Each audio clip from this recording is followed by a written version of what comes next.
Olá, pessoal! Vamos lá, Love Live Neuroscience especial com um convidado que eu tenho uma super honra de apresentar aqui na minha fanpage. Eu vou falar que ele chama assim, só Roxo, tá bom? Mas é o Luiz Fernando Roxo, mas todo mundo conhece ele como Roxo. Isso aí. E ele tá aqui na Inédita hoje para fazer a live com a gente. E o tema é maluco. O tema de hoje é maluco. O Roxo que me apresentou esse tema. Vamos só esperar um pouquinho, porque demora para o pessoal chegar, sabia? O pessoal vai chegando. Já tem um maluco que você conhece. Olha o Flávio lá. Flávio Maneira. Legal. Já chegou gritando. Ótimo. Tá de férias, por isso que tá gritando.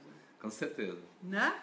E aí, Flavito, onde você tá? Conta pra gente. Acho que é Monte Verde, pelo que eu sei. Já te entreguei. Pronto. Chegou gritando, agora segura. Ó, então o povo vai chegando devagarzinho, porque demora para carregar na página. Esse Facebook não é muito bom. Disseram para mim que tem ferramentas tipo Instagram que estão melhores para fazer live. Não sei. Eu não uso muito live do Facebook.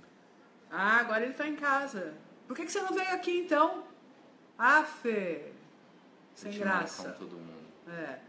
Muito bem. O Hélio tá por aí. Patrícia. Oi, queridona. Patrícia lá de Atibaia, super amiga.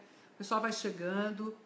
E aí, sabe o que é? No começo eu sempre faço uns comercial, né? Porque afinal Ótimo. de contas tem que vender o xabá aqui. Precisa. Certo? Precisa. Então, hoje, como você está aqui, eu vou deixar você vender primeiro. Legal. Conta para eles como que é tua aplicação de conhecimento, o que é que você tem feito, se apresenta um pouquinho. Então, eu sou economista, né? Eu fiz economia. E aí eu trabalho com o mercado financeiro, com finanças há uns 20 anos, mais ou menos. Desde fui operador de bolsa, de pregão, analista, trabalhei em banco. E hoje a gente tem uma empresa de educação que dá aula de finanças, mas dá aula também de equilíbrio, o Zen Economics. A gente ajuda as pessoas a se desenvolverem, a desenvolvimento pessoal, focado na melhora das escolhas e dos hábitos. Então, faz 20 anos que eu dou aula de derivativos, complexidade, caos, sistemas complexos, uma série de coisas que vieram evoluindo aí para o que a gente tem hoje, né? Então, o nosso portal, o nosso site é Zen Economics. Alguém põe aí o pessoal que está operando com o meu perfil, ou o pessoal lá do Zen. Flavinho, vê se você faz alguma coisa e coloca o link do Zen pra gente.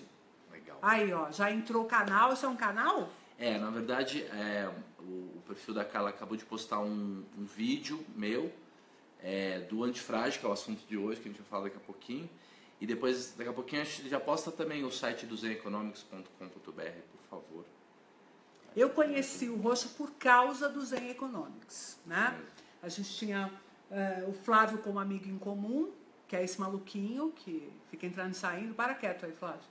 E a primeira impressão que eu tive sobre o trabalho deles é que era um trabalho muito completo de desenvolvimento humano. Cada vez mais que eu me aproximo, e hoje a gente já está bem mais próximo, eu tenho percebido que é um trabalho muito sério de desenvolvimento humano a partir de pilares, né? Que são recursos estratégicos para que os indivíduos se desenvolvam. Quer falar um pouquinho desses recursos? Claro, pode ser.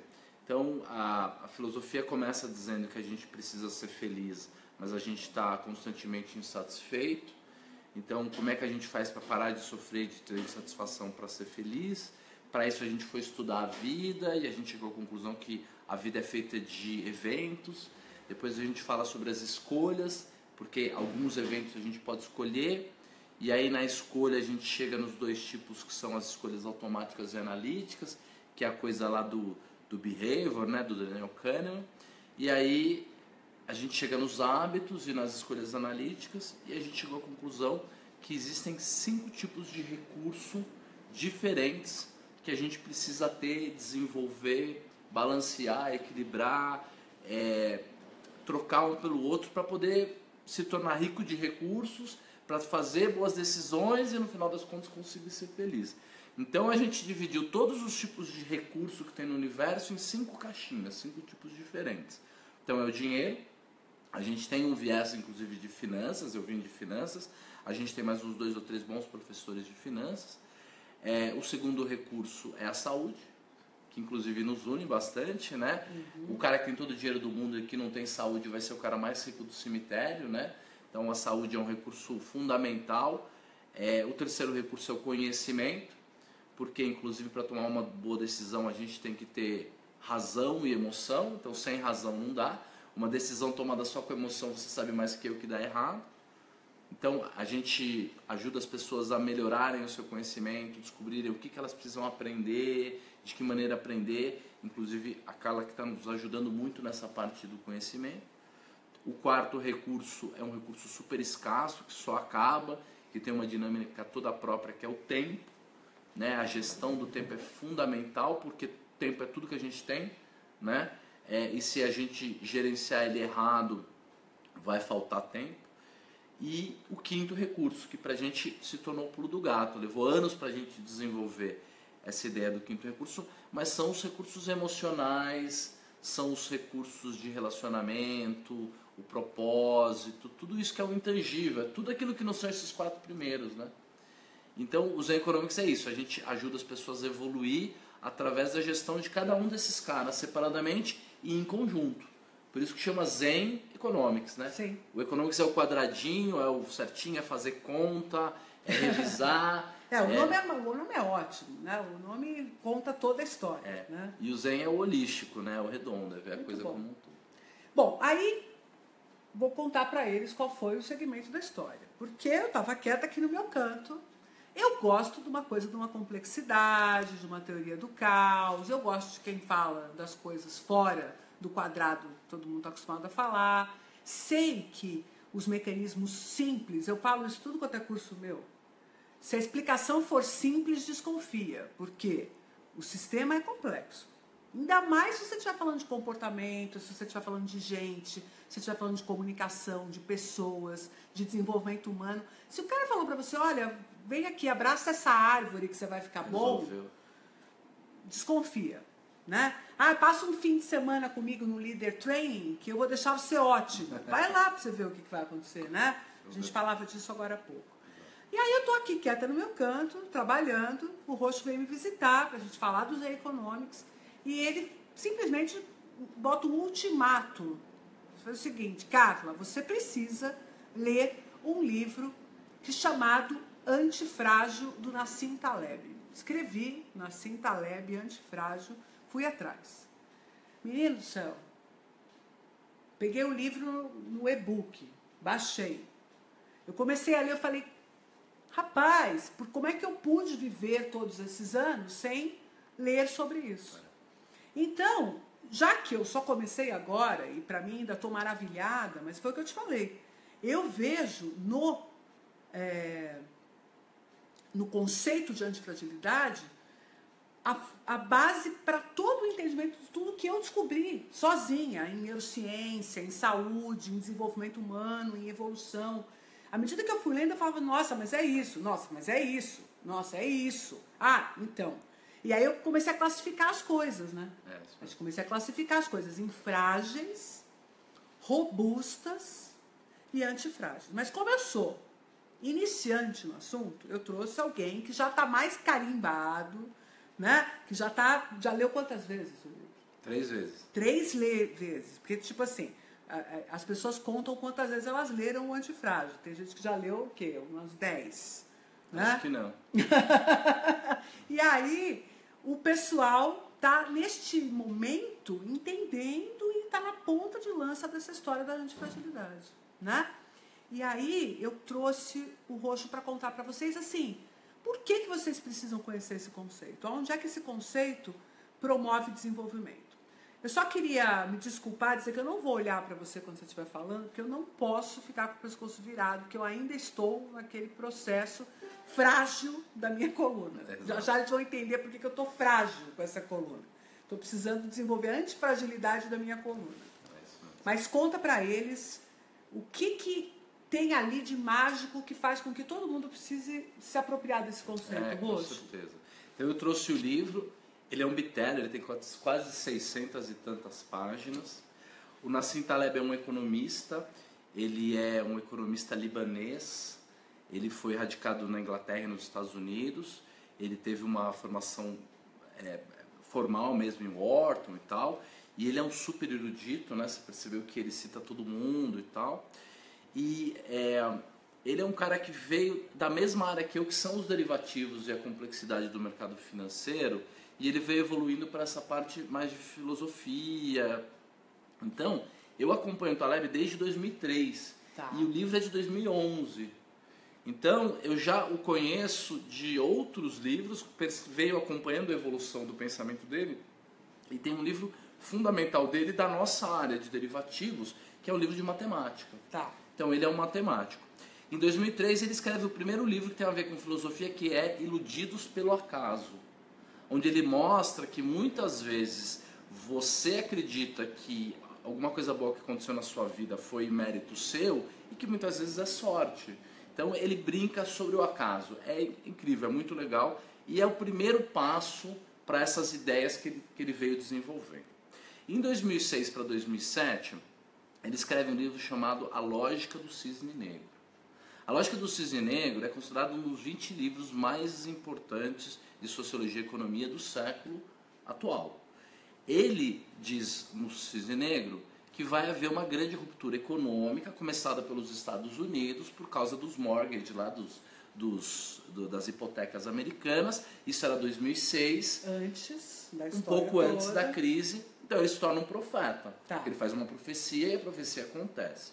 E aí, ele aponta o problema. Olha, o mundo é frágil. Todo mundo está correndo o risco do jeito errado, da maneira errada e tal. E aí, até aí, ainda eram coisas muito complexas e que eu dizia, ninguém vai ler sobre isso. Ele escreveu para mim, para quem é de finanças.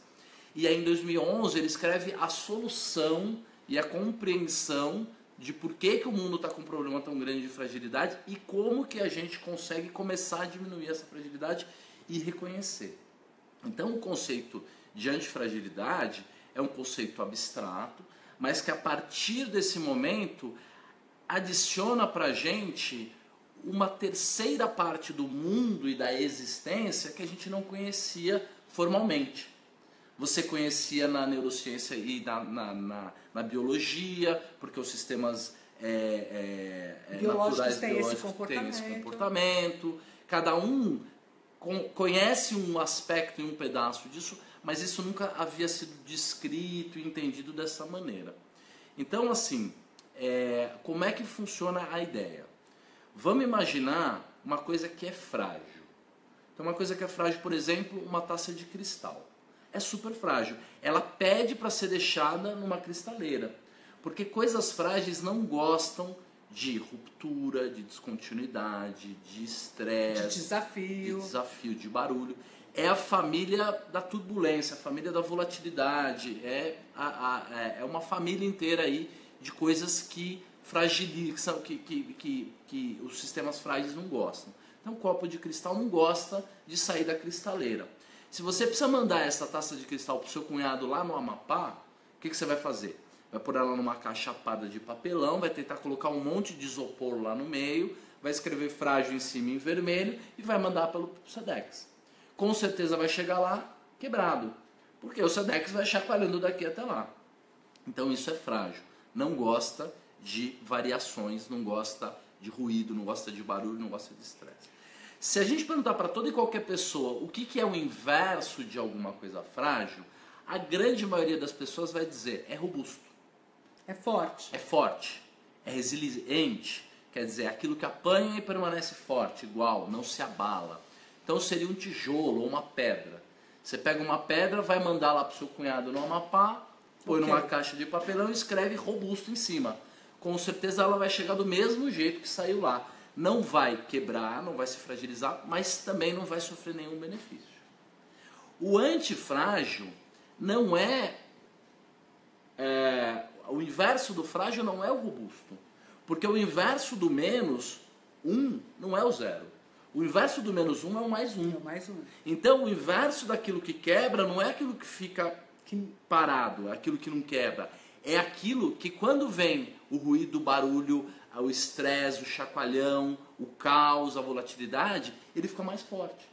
E essa é uma característica natural nossa, dentro sempre de alguma variação.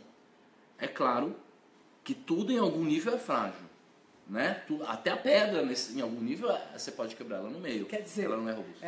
Uma das coisas que primeiro me veio à mente foi o próprio processo evolutivo, que logo depois que eu pensei, no livro ele usa como exemplo, que é a ideia de que uma espécie ela pode ser antifrágil, mesmo que um indivíduo dela seja frágil. O indivíduo pode não suportar, mas no momento em que aquele indivíduo colapsa, ele na verdade está trazendo informações para o sistema todo e para que o sistema todo se beneficie. Então ele trata muito da interdependência, sistemas orgânicos vivos interdependentes. Então, por exemplo, uma sociedade ela pode ter alguns seres, algumas peças frágeis, mas isso faz com que a sociedade como um todo seja forte. Na hora que você trava, na hora que você estabiliza um sistema, na hora que você gruda todas as peças de um sistema e não deixa ele variar, ele fica frágil. Porque veio o barulho, veio o ruído, como as peças não se mexem, o sistema todo quebra. Então, dá um e exemplo, é isso que a gente faz com o mundo. Dá um exemplo disso, por exemplo, na crise lá financeira, da bolha imobiliária nos Estados Unidos. Por que aquilo era frágil, um conceito? Exato. Então, só terminando o conceito do antifrágil para entrar no exemplo, o antifrágil você pega uma coisa antifrágil, ela é abstrata, mas você coloca ela dentro de uma caixa de papelão, escreve antifrágil dentro, manda para Manaus, é tanto chacoalhão, é tanto barulho, é tanta bagunça, que ele vai chegar lá mais forte, maior, porque ele gosta disso, ele se beneficia disso. Então vamos imaginar dois sistemas econômicos diferentes. O primeiro, o sistema financeiro, o bancário. Todos os bancos e todas as operações financeiras estão interligadas. Se você quebra um banco na Malásia, você rui todo o sistema financeiro. E o que acontece? Os bancos centrais, os governos, como esses bancos são tão grandes e o sistema é todo interdependente, eles querem ficar tirando a volatilidade e garantindo uma estabilidade nesse sistema. Mas na hora que você gruda as peças e tenta garantir uma estabilidade, você faz o sistema inteiro ser frágil. Então um pequeno erro no sistema financeiro mundial gera um erro em cascata que faz com que tudo rua. Até porque os tipos de risco que o sistema financeiro corre são riscos assimétricos negativos. Quer dizer, provavelmente eles vão dar certo, na maioria das vezes vai dar tudo certo, eles vão ganhar um pouquinho de dinheiro, mas quando aquilo dá errado de uma maneira muito grande e tudo dá errado. O outro sistema que eu quero mostrar é o californiano, a economia californiana. A economia californiana das startups, ela é antifrágil. Porque cada startup, cada pecinha, ela é independente do sistema e não cria interdependência. Então, na hora que uma startup quebra, ela não faz o sistema inteiro ruir e, além disso, ela gera informação para todos os sistemas. Todo mundo fica sabendo que aquela startup quebrou por causa daquilo, todo mundo aprende e o sistema inteiro evolui. Então, a startup individualmente é frágil para que os sistemas de startup seja forte. No sistema financeiro, cada banco é estável, o governo vai lá e estabiliza cada banco, põe dinheiro para salvaguardar esses bancos, mas o sistema inteiro fica frágil. Ele pode romper. Exato. E aí tem uma coisa muito legal, porque quando a gente transporta isso para a neurociência, uma das estruturas mais importantes do funcionamento cerebral, ou funcionamento do sistema nervoso, é uma estrutura que está o tempo inteiro usando informações sobre erros para melhorar o sistema. Pronto. E aí eu falei, caramba... É o ajuste estocástico, é assim que a gente pessoal, chama. A coisa mais linda do mundo que eu descobri é que o cerebelo é a fonte de antifragilidade do nosso sistema nervoso. Porque ele que aprende com erro informa o resto do sistema. E aí, hoje em dia, o cerebelo é entendido como a estrutura que, inclusive, poderia estar responsável pelo surgimento da cultura, do nosso comportamento, da sociedade, da forma como a gente se relaciona, dentro da antifragilidade.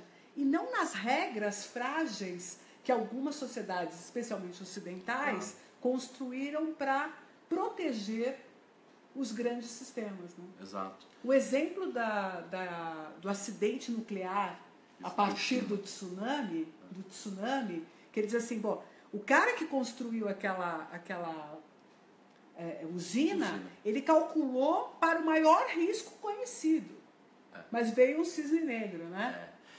O excesso de eficiência do ser humano e dessa pseudo evolução e globalização atual, ele faz com que os sistemas sejam frágeis. E se você perceber na natureza, a natureza ela adora redundância. Sim. Ela adora ter sobra. Ela não se prepara para o último grande problema que você teve. Ela se prepara para o próximo que você nem imaginou. É isso. Quando eu chego na bolsa e o cara fala, eu tenho um gráfico de 50 anos e isso nunca aconteceu, eu falo, amiguinho, se prepare. Pode jogar fora. Porque o passado não representa o futuro. Perfeito. E todo mundo por aí fica olhando o padrãozinho do passado para reconhecer alguma coisa e para tomar uma decisão do futuro, sendo que como tudo é interdependente está mudando a todo tempo, é muito ingênuo fazer isso. Sim, perfeito. Isso me encantou, me deixou absolutamente enlouquecida, pensando em tudo quanto eu poderia fazer de analogias. E uma das questões importantes que eu vi também é que, como professora de fisiologia para a Faculdade de Medicina, eu passei minha vida explicando por que o corpo tem 10 mecanismos para regular a pressão arterial. Redundância. Ninguém explica, mas tem esse sistema, depois tem aquele sistema, depois tem aquele outro sistema. Ou por que dentro do cérebro você vai ter diferentes áreas que estão fazendo praticamente uma coisa muito parecida uma com as outras. Então assim, nossa, mas isso dentro de um sistema mecânico, planejado, processual, não teria sentido seria ineficiente. Seria ineficiente. Se você levasse com um cara de MBA, o cara falava, não, corta esse, corta aí, deixa só um. Que é um gestor de empresa clássico, que vai dizer, não tem importância, você pode deixar só essa secretária, porque a gente não vai pensar no dia que ela tiver com tudo sobre as costas dela e ela morrer. Isso, né? Isso. E levar consigo todo o patrimônio possível dentro da empresa. E no sistema, na fisiologia, é tudo redundante, cara. Exato. Tudo redundante. A fisiologia gente inteira. Precisa reconhecer a fragilidade e pensar naquilo que pode dar errado, né? Não naquilo que vai dar certo. Então, a gente está fazendo as coisas de maneira muito mal feita mesmo. Ao minimizar o sistema, ao procurar enxugar, a gente está tirando dele a antifragilidade, não é isso? Está tirando totalmente.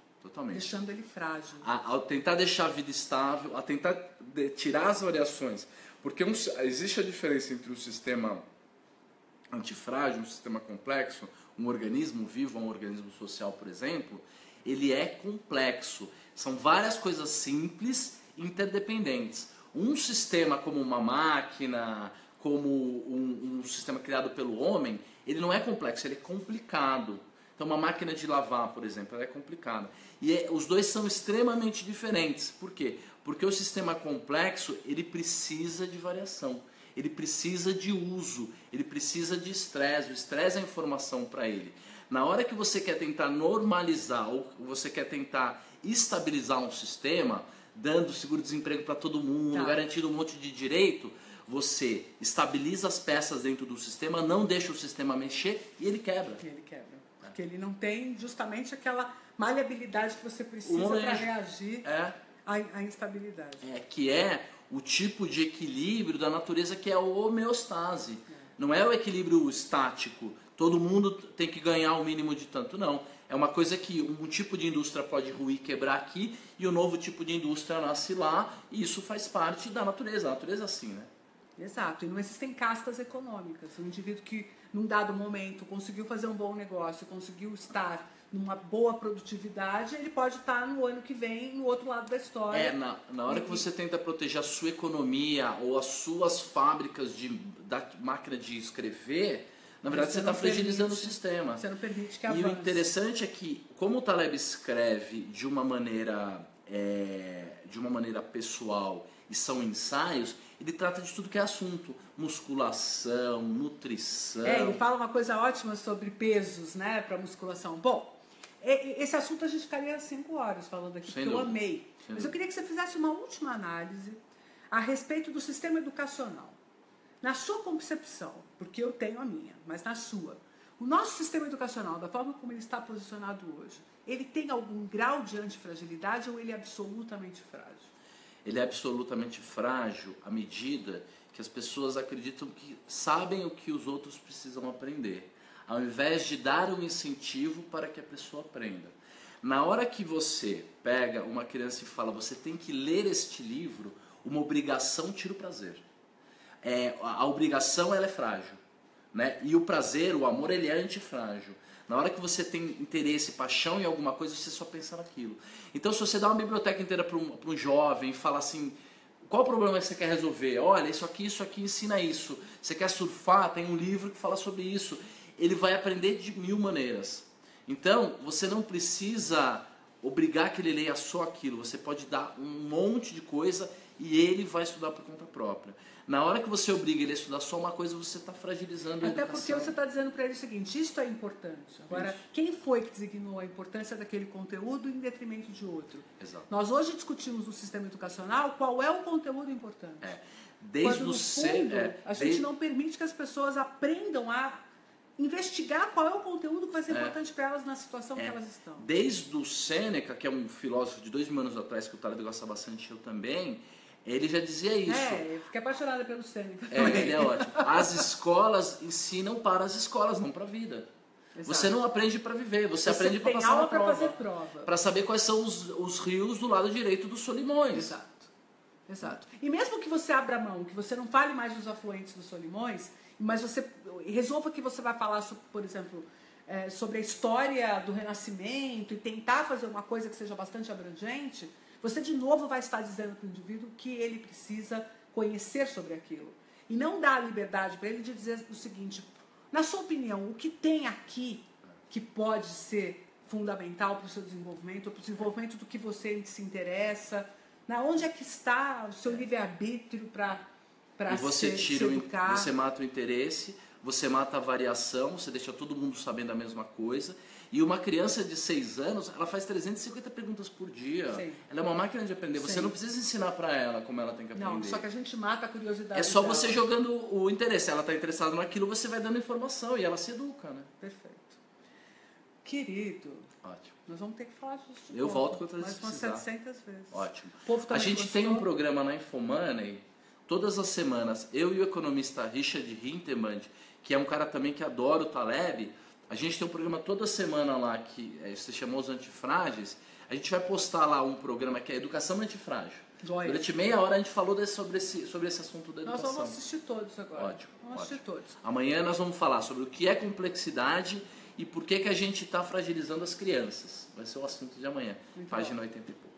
Muito bom. Ótimo. E assim, o que eu queria falar um pouquinho de neurociência para vocês, só para a gente aproveitar esses últimos 2 minutos. Semana que vem, no mundo todo, tem uma iniciativa da Dana Foundation que chama-se Semana Mundial de Ampliação da Consciência sobre o Cérebro. O nome é Brain Awareness Week. Legal.